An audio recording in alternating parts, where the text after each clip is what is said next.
You might remember the story of the two little girls, Mary and Lizzie, who were fighting over the last orange in the house which they each wanted. Here is how this interaction played out in a parallel universe, one in which the girl's mother was home at the time of the argument. Mary demanded the orange, but Lizzie wouldn't give in. Lizzie tried to persuade Mary to concede the orange, but Mary was insistent on getting it. When the girls' tug of war over the orange led to no outcome, they became very frustrated with each other, and they came running to Mom. Mom took a knife, split the orange right down the middle, handed one half to Lizzie and the other to Mary. Mary squeezed her half of the orange, threw the peel into the garbage, added a little sugar, and drank the orange juice. Lizzie peeled her half, threw out the fruit, and ground the peel down into little slivers, which she added to the chocolate cake she was making. Once again, Mary and Lizzie each wound up with 50% of what they desired, and perhaps 50% of what they needed. We've discussed the inefficiencies and the lost opportunities in this story from a negotiation point of view. If only they had talked to each other, Mary could have gotten more fruit, and Lizzie could have gotten more peel. In this version of the story, though, people tend to spotlight Mom. Why? What a missed chance for resolution, they say. Why didn't she encourage them to communicate? Why didn't she make them work together? At the very least, she herself could have asked them questions, such as, "Why is this so important to you, Mary?" Or, "Lizzie, what do you need the orange for?" She could have sat them down for a long talk on the benefits of cooperation. Let's not be too hard on Mom, though. If you have kids, you'll know where she's coming from. And if you don't, perhaps you will someday. Mom has just come home from work and sat down with a cup of coffee. She has just drawn her first peaceful breath of the day when Mary and Lizzie ran in screaming at each other. She was not yet prepared for a long, drawn-out resolution process and took a Mom shortcut. Often, this approach is utilized in settings where there is an authority figure at the top of a conflict-laden system. Think back to kindergarten. When you wanted to play with the tractor, and Tommy came and took it away from you. When you complained to the teacher, she may likely have taken the tractor away, or imposed a division of time on you, whereby you had the tractor for a few minutes, and Tommy, that tractor-stealing bully, would then receive it for a few minutes. Once again, in this scenario, we might have hoped that the teacher would sit down with us, ask me why and how I wanted to play with the tractor, and why and how Tommy wanted to play with the tractor. Perhaps a good joint solution by which we both enjoyed the tractor would have emerged. Perhaps a process in which I had voiced my affront at Tommy's method of engagement would have emerged, and Tommy might have apologized. However, while such discussions are not unheard of, they are not the norm.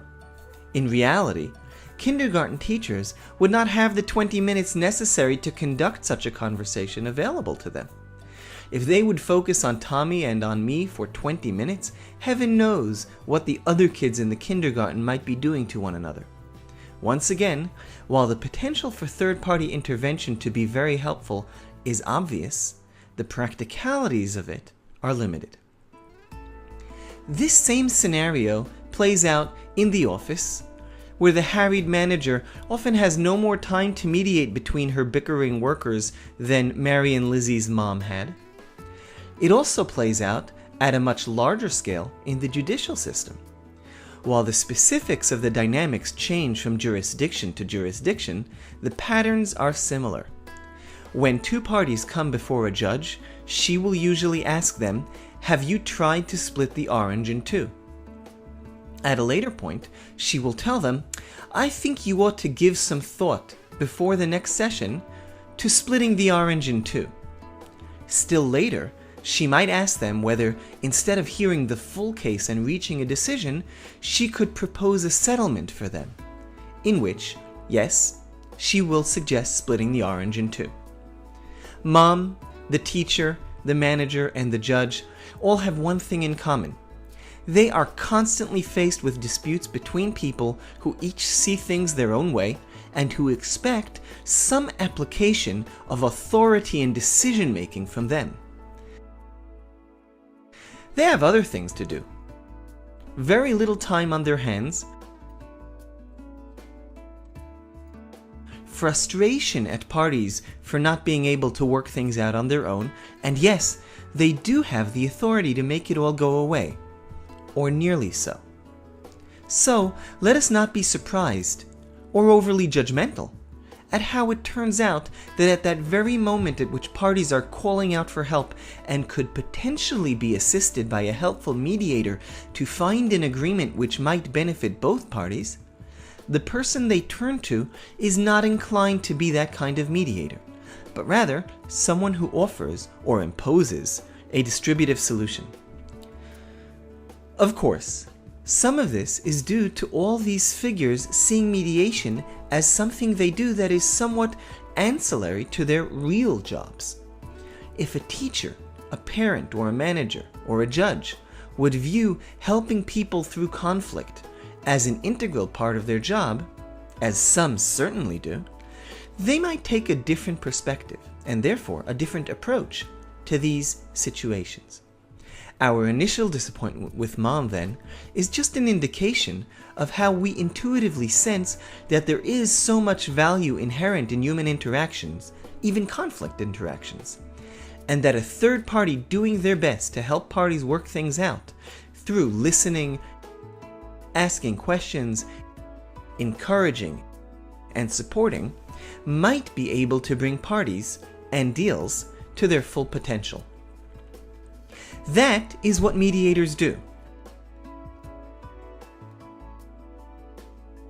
Whether they do it in formal or informal settings, as a part of their job, at home, or with friends. You know them when you see them. In fact, you've played that role yourself, haven't you? Perhaps you've played that role more often than you think. Sounds like the type of skill you'd want to improve, doesn't it? Well, through study, training, and practice, you can gain these skills, enabling you to be a skilled and educated practitioner of mediation. We'll start you off with your first few steps in understanding how this process works.